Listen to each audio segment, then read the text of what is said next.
శివగంగను సాధించగా తన ముచ్చమటలి పాలుగా అభిషేకించెరా. సామ్రాట్టు తాను సామాన్యుడల్లి శ్రామికుడై నిలిచెరా.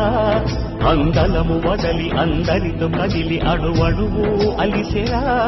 10 మంది గుండెలో ఆనందం పెనువెల్లువైన ఈ తరుణంలో కంటి నీటిలో ఉప్పదనం తీయనైన శుభ సమయంలో ఉరకలెత్తు జన చైతన్యానికి ఎదురే లేదురా.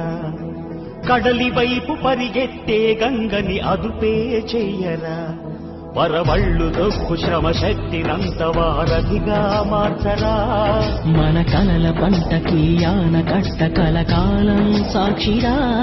మరుభూమిలోన ఇక ప్రతి మూల మాగాని కలలు కనిపించేనా. మా ప్రభు చలవతో ఇకనైనా మా ఆశలన్నీ నిజమయ్యేలా.